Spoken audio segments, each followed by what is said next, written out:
I'm Ira Wolf. Welcome to another episode of Geek Skeezer's Googleization, a show from the PeopleForward Network. And I'm Jason Cochran. Thank you for being part of Googleization Nation. If you think this is just another podcast, think again. We are the heart and soul of crucial conversations focused on helping you reimagine your tomorrow and exploring the convergence of technology, people, and work.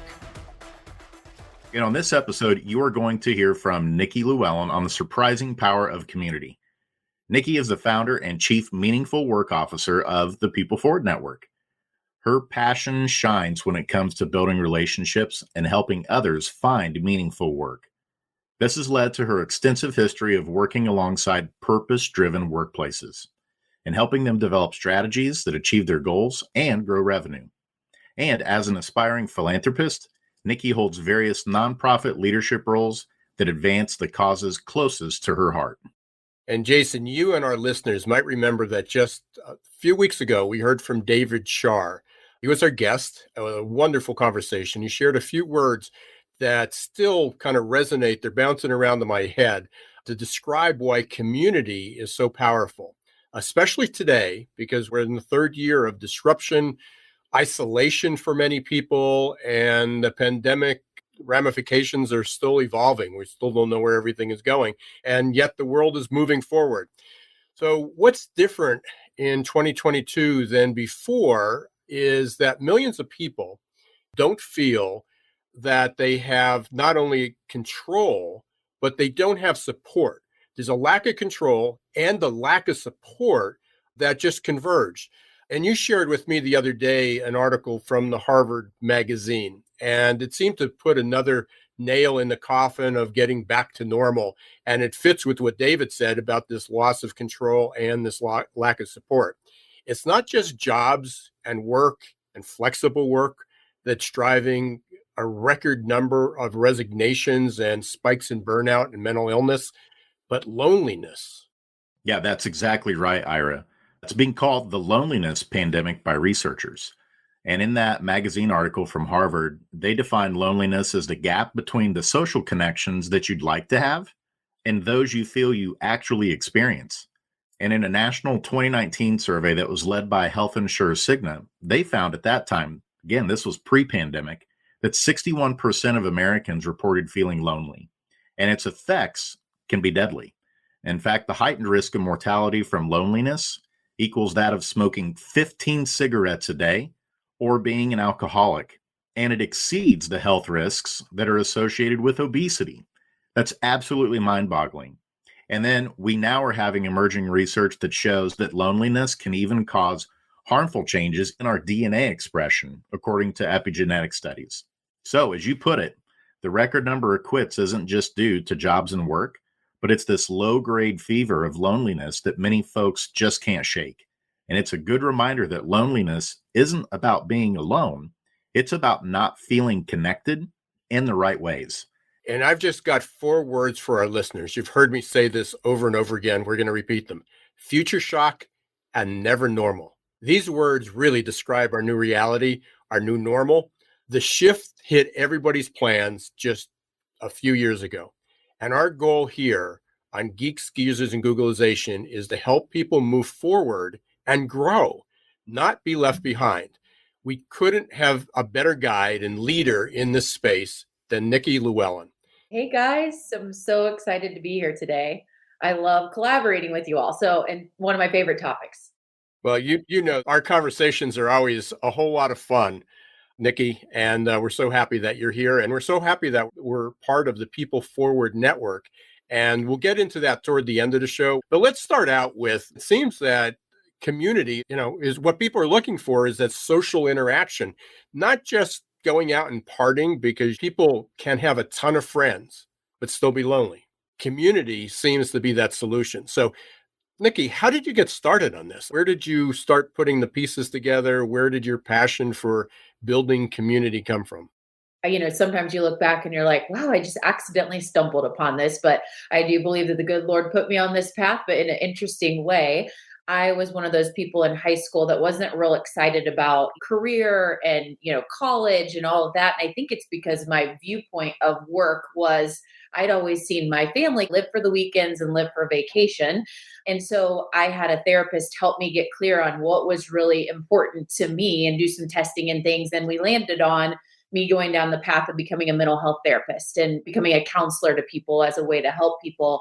And in my fourth internship experience from my undergrad and graduate degree, I landed at an employee assistance program.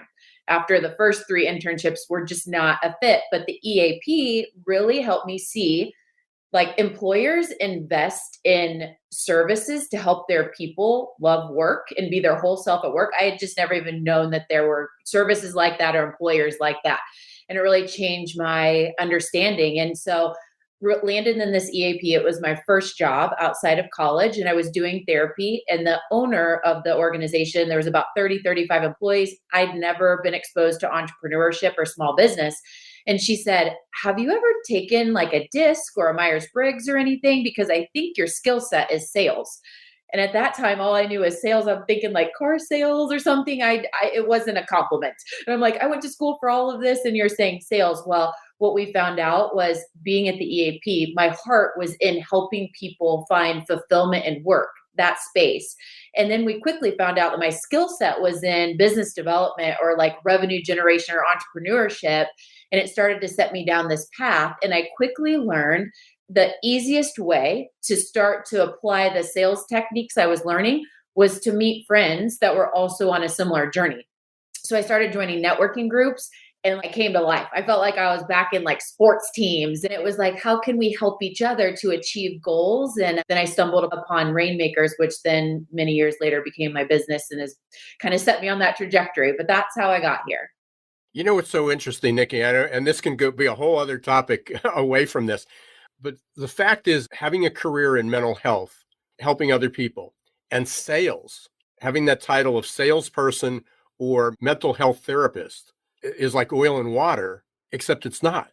I mean, job titles are really harmful. And we've talked about that before, starting with even a 3-year-old kid is what are they going to be when they grow up? All through school, what do you want to be when you grow up? And everybody picks this title rather than aligning their passions, aligning their purpose, what they're good at. And it's also being able to integrate something like sales and mental health. Well, and the mental health training that I had was so rooted in relating with people and how to understand that other person and really what was important to them and speak their language and really build a relationship before you can ever start to solve problems.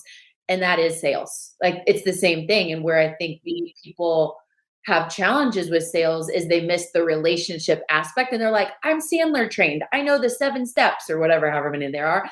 And they just go for those steps versus the key foundation, which is relationship building. I think that's just so important. And Ira, I wanted to bring up as we were prepping for this episode, you came up with this title, The Surprising Power of Community. And when we say surprising, I don't think anyone disagrees that community is valuable. But I think many people underestimate the power of it and don't prioritize it like they should because relationship building trumps everything else.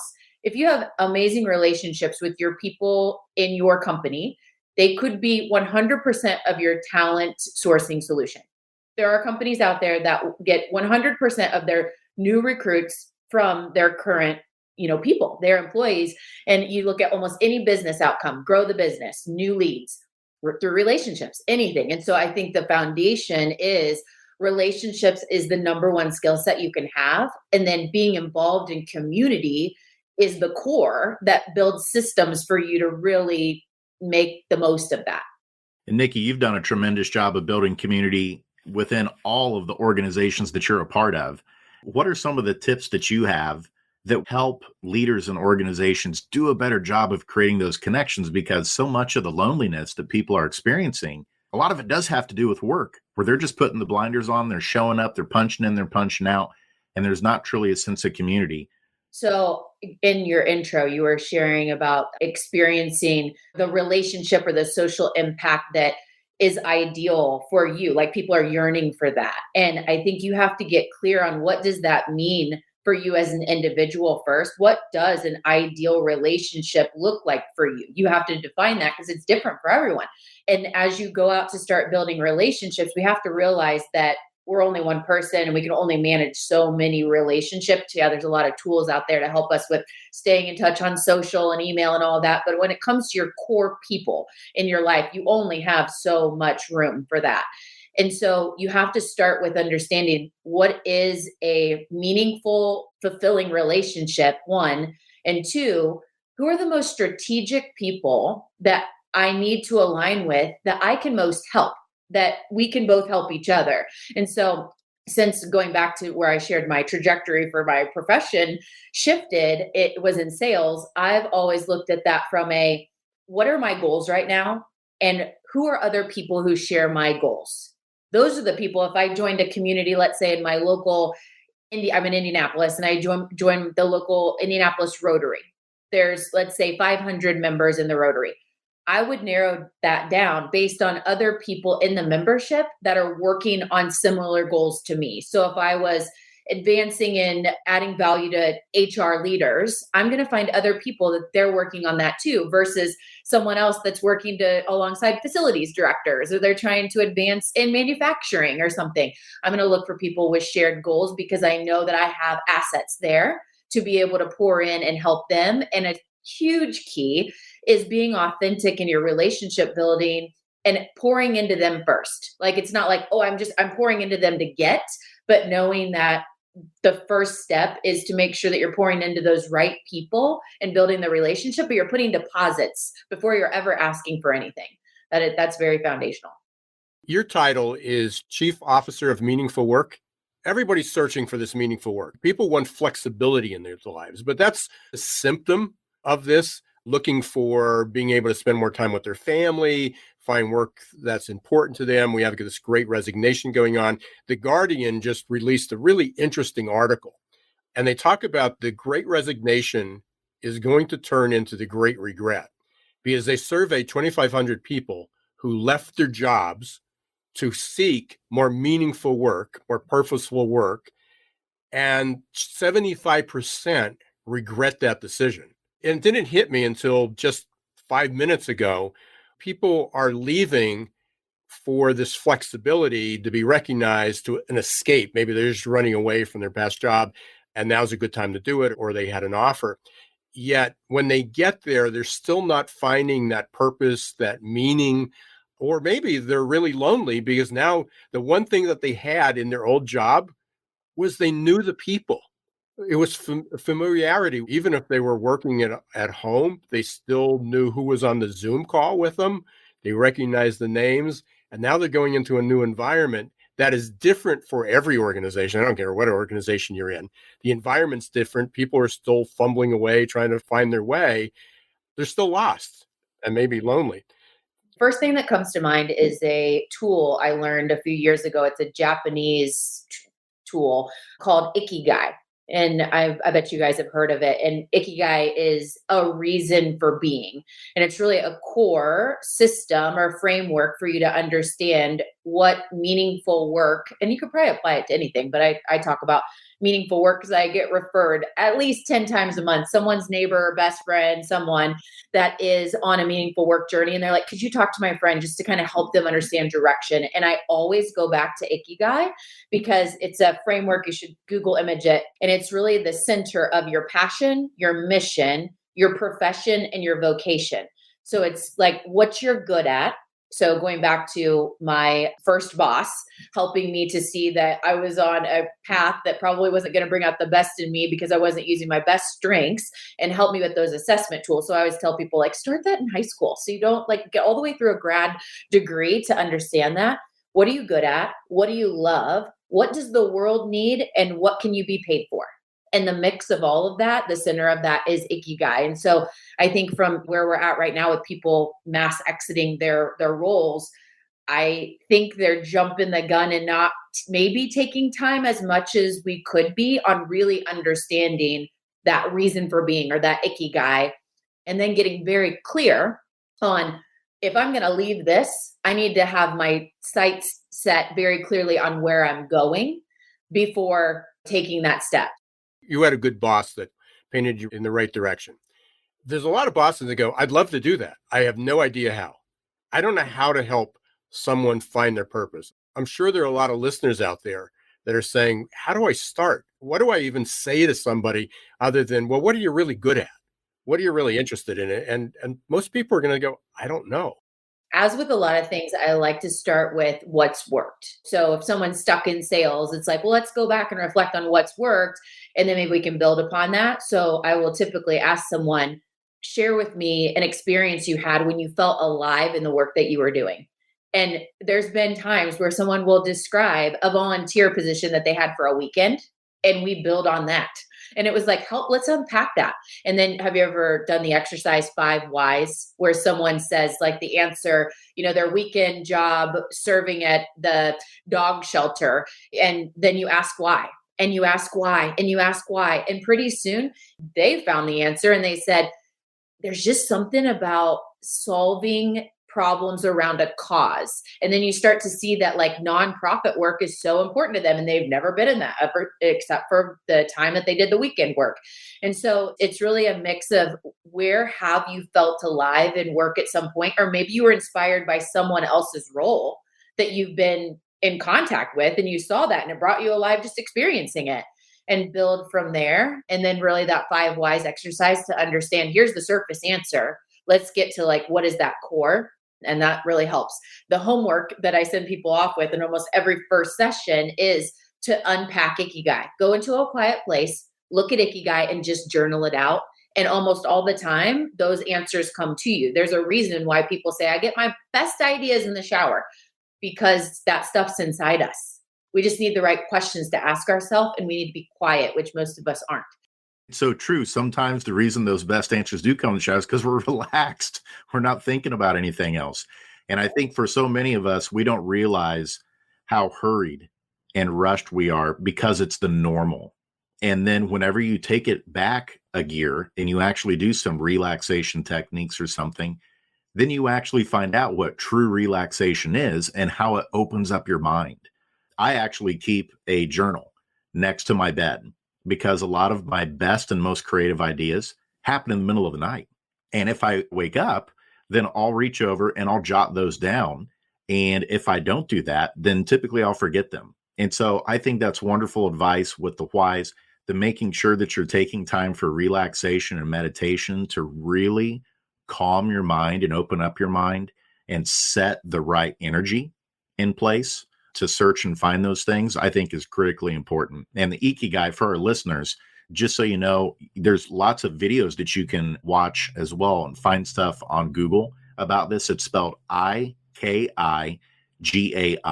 And so highly recommend, based off of Nikki's recommendation there, check it out. There's a lot of wonderful free resources out there that you can use to help unpack Ikigai for yourself.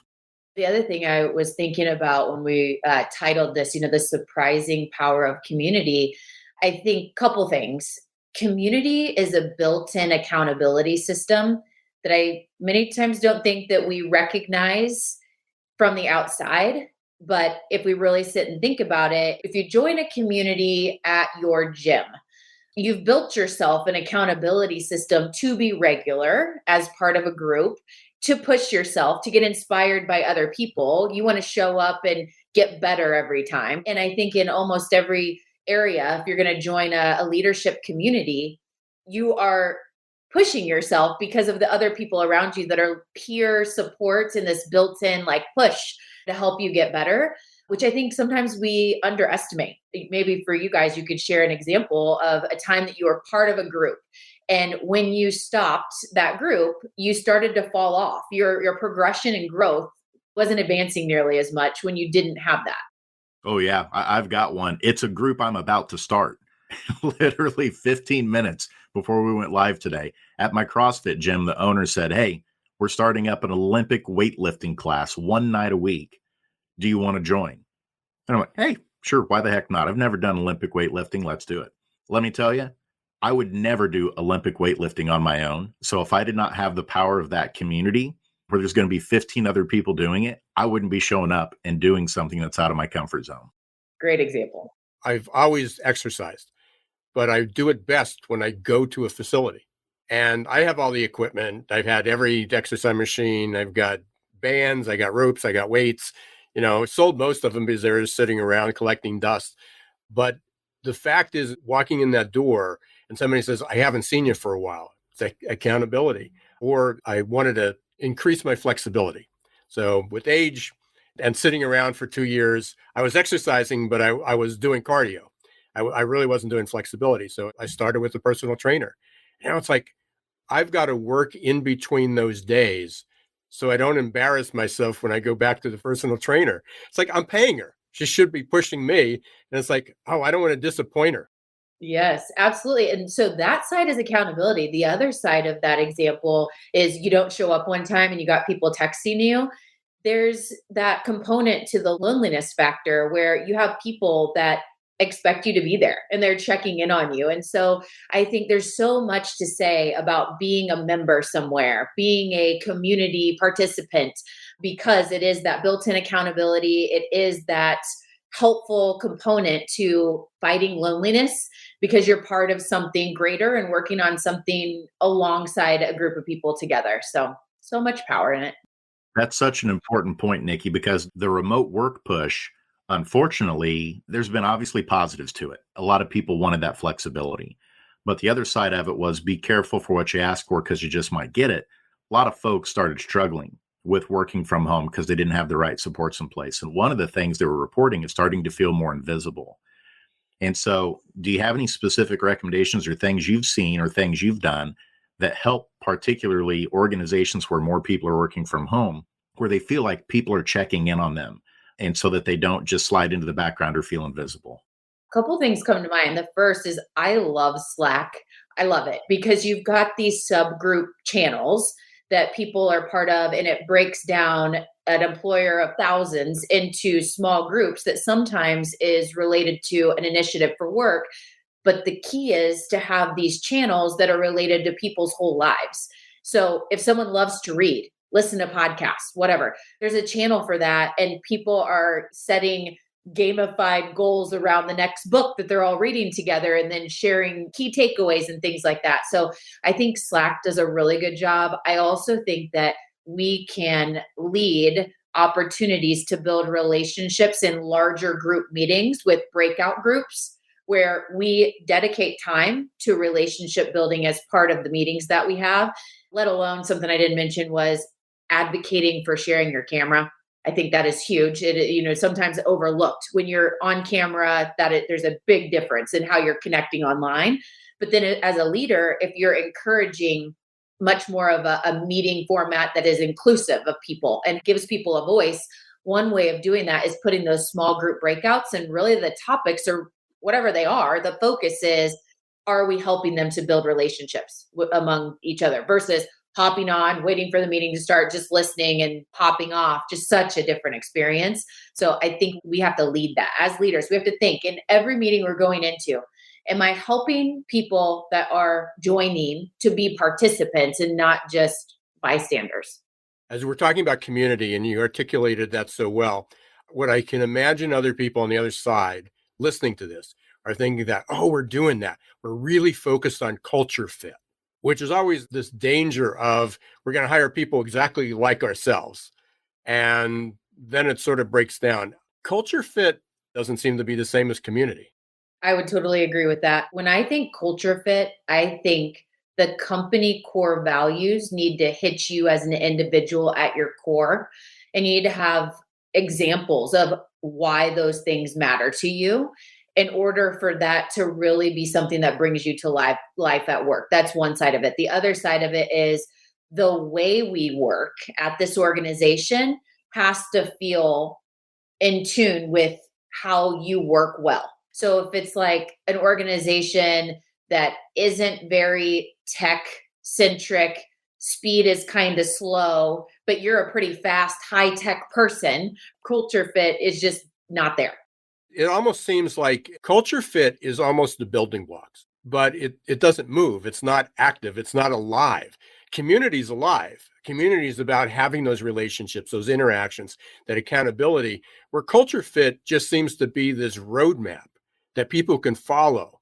That here's our list of values. We're going to screen people. We're going to hire people. We're going to motivate. We're going to perform. We're going to incent people on all these values. And it seems right. It's like the technical side. That culture fit side is the ability for your feeling as an individual to be able to experience community. If you're not set up to be alongside the mission and the values and feel those things and the way that these people that you're with every day work, it's never going to feel like community. So therefore, you're never going to get the impact of that. Going back to this concept of loneliness and community, what we do know from a research perspective on loneliness is often the people who are the most lonely, it begets loneliness. In other words, they're not going to reach out to take that first step often to develop community. And so what are some things leaders can do to really draw in those people in particular? And maybe some of our listeners today who are saying, yeah, this idea of community sounds great, but I'm more of a shy person. I'm more of an introvert. I'm scared to take that first step. What's maybe a first small step that they could take? Because you've shared with us before, Ira and me, that you're scared of heights, yet you jumped out of a plane and you were able to plan and prepare for that and got over your fear of heights. How can we help folks get over that fear of taking that first step in building community? Jumped out of a plane with a community of people. We were all working on that fear together. So it made it a lot easier. I think it goes back to what we talked about in the very beginning. Mental health for me and that education was all rooted in connecting with the person and really understanding that person and what makes them tick, what brings them alive. And I think as a leader, if we spend time in our one-on-one meetings, aside from we have a lot to do, got to go, we really take time to get to know who they are and what they're working on, really rooted back from a book that changed my life, The Dream Manager, which is about understanding each and every person's dream and whatever that is, big or small, it's their dream, and helping to walk alongside that with them and understand what's important to them. Before you can start to build out Slack channels that are of meaning for people in your organization or plant powerful questions that help people in breakout groups before, the big presentation meeting for the team, you got to know who your people are. And I think the only way to do that is to start by asking powerful questions that get to know your people and understand who they are so that you're building relationships, first of all, with your direct report or whoever's on your team, and then start to know who your people are and start offering things that matter to them. I like to reference this example that you can't read an incredible Patrick Lencioni book on the way home from a trip on an airplane, and because you heard your neighbor company that just got best places, they based all of their changes on that book, and then just go apply it to your organization. It doesn't work like that. What someone else did, you can't just take and apply because you have very different people. What's going to fit for you? And so it goes back to really understanding who your people are and building out those relationship efforts based on who they are and getting to know them.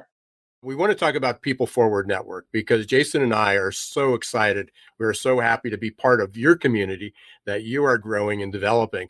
Tell us a little bit about that, who some of the other people that are involved and where it's going.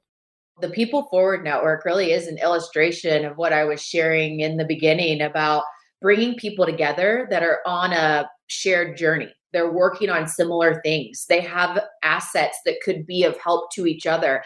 And our niche at PeopleForward Network is people first leadership practices.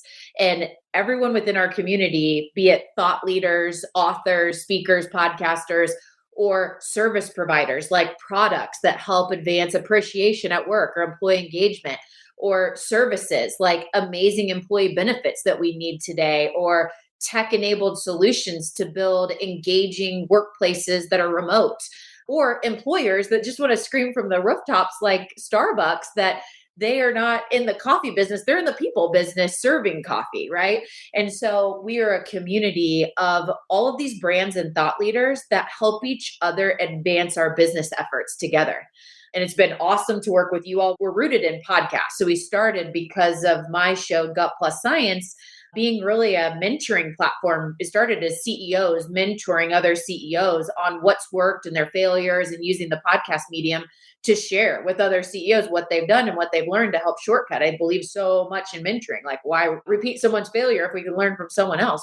So it started in podcasting. And so we've brought many different podcasts together that have different niche efforts and focuses in people first leadership. So one show might be geared towards HR leadership, where another show is geared towards the, chief people officers of these workplaces and how to pour in content. And since creating a consortium of podcasts and helping all of our shows have better traction and listenership, we've started to create events where people can come together and learn, and have breakout groups where they get to build relationships. Someone in Dallas, Texas meets someone in Los Angeles for the first time because of PeopleForward Network events, and now they're new peer relationships. And finally, we regularly put out tools that can be very helpful for these leaders. Hey, you're needing help in powerful questions for your next one-on-one. Download this resource, and all of it is free to our community participants because of the great partners like you guys at Geeks, Geezers, and Googleization that constantly create this amazing content to pour into all of these followers. So I'm loving the journey. We launched last year, and we just brought on our 23rd partner. So 23rd organization that's part of this consortium. And our mission is do meaningful work, live meaningful life. I believe that so strongly that you cannot live a truly fulfilling life unless you are contributing on earth with the work you're doing, whether it's for pay or not. It brings out the best in us. Our work does, is as a contributing person. So we believe so strongly that when you do meaningful work, you live a more meaningful life. And we're on that journey with a lot of people. And we are thrilled to be a part of it, like Ira said, and absolutely incredible stuff there, Nikki. And so we are going to move now into our lightning round segment of the show. Here we go. First one. If you won the lottery tomorrow, what would you do? For years, probably 5 years, I would say, I have been focused on creating a business where I can work from anywhere, so that if anything happens, if an opportunity comes up, like I can just pack my stuff in a backpack and head off. So I would say I would hit the road, and I've got a long BHAG list of places I want to travel, and I'd bring my work with me. I definitely wouldn't take work off completely. I'd bring it with me and travel to all those amazing places. And what did you think that you'd be doing when you grew up in terms of work? When I was younger, work was not something that I aspired for. It really changed my life when I walked into that EAP and I understood that work could be amazing and you could use your strengths, and it's not something to live for 5 o'clock or live for the weekend. So honestly, I don't know. My first profession that I thought I wanted to do was dentistry. So no clue why, other than I believe that a nice smile is important. Well, you and Ira have something in common there. Oh, yeah. And that's where I started, and it wasn't my passion. That's right. So, Nikki, what would your classmates be surprised to see about you now? Maybe that I have very dark hair because I was born a blonde. Oh, wow. Yeah. And so for our listeners, Nikki does have very dark black hair. And so picturing that as blonde definitely is shocking to the system. All right, next one, Nikki. What's your favorite book? The Dream Manager. That book changed my life. I read that book maybe 2 years after the employee assistance program experience. And it went from understanding this realm of meaningful work to 10 times higher levels. And I still root so much of my inspiration from the book, The Dream Manager by Matthew Kelly. I love that one too. And then what would your word of the year be for 2022? Word of the year for 2022. Why am I forgetting my word of the year? I just blanked on it. But last year, my word was surrender. And it was a awesome word of the year where I have many examples of how I just let things be and started to build a habit around whatever it is what it's supposed to be, and just let it go from there. For example, if I'm on a call, I love business development, as you probably picked up on, and I'm on a call with someone, we're trying to work out a deal, and I'm never pushing someone to secure the deal. It is if it is the right fit. And I truly believe, and I say this all the time, this is just the first step of how we could work together, and timing is everything, right? And so I believe, and I've surrendered to I believe God guides my life and that person's, and it will happen when it's supposed to happen. I'm going to do my very best as a salesperson to prove the value and find those right fits, but to surrender to what is. And last year, that was my word. And it really became core to me. And I don't get rattled very often, like things I used to. My emotional intelligence used to be on a scale of 1 to 10, like a 2. And it's up there. I would give myself probably an 8. And I think a lot of it is from learning to surrender to what is and seeing what happens. And that flows in perfectly to the last lightning round question. Ira often talks about, in his adaptability teachings and wisdom, he talks about we need to be like water. We need to be adaptable and flow with things. And so thinking of that, if you could be any type of container, what type of container would you be? I don't know why. I just thought of a star. So a star container. I don't many spokes. And maybe that goes to a core in my life is relationships and connectedness. So I'm like, oh, what container has the most prongs? A star. Love it. Well, and it's also because you're a superstar when it comes to building community too. And Ira, we say this every single week. The time gets away from us. We definitely want to have you back on again, Nikki, to talk about community and also talk about a lot of the exciting stuff that continues growing at the PeopleForward Network. Thank you so much for being on with us today. And how can people get in touch with you to learn more about the PeopleForward Network? So you can go to peopleforwardnetwork.com or please connect with me on LinkedIn, Nikki Lewallen, NIKKILEWALLEN. Hey, Jason, what was your magic moment today? I think for me, she talked about importance of community for accountability. And that's where we talked about our stories of, health and fitness and how it helps with that. But when she took it to the other side and she talked about it's not just the accountability, but it's the support. It's the people aren't doing it to be like, oh, shame on you if you didn't show up, but it's they're truly checking in on you because they care about you. I think that's the piece of community that's so important for us now. And especially as more of us are working in different parts of the country and maybe don't see people on our teams, or maybe we've moved away from family, whatever it's happened over the last couple years, I think it's even more important to reach out to people and check in on them just to support one another. And if each one of us does that, then we'll affect a lot of lives. That connection between where the number one employee demand is flexibility, and companies are latching on to this hybrid work, we're going to provide that, but not addressing the loneliness that it can create. And it doesn't mean working remote needs to be lonely. We need to create this community. And, even that conversation we had about culture fit, where everybody's diving in, that we're going to focus on company culture. Well, company cultures could be just it's like a strategic plan that sits on a shelf that you could have culture fit, but it doesn't change anything. So we're just beginning with this, and it opened up a million other doors. And I know you and I are doing some presentations coming up, and I'm sure this will all weave its way into that. I'm Jason Cochran. You've been listening to Geeks Geezers Googleization. Be sure to follow us wherever you listen to your favorite podcasts. And I'm Ira Wolf. Thank you for being part of Googleization Nation. Until next time, don't let the shift hit your plans.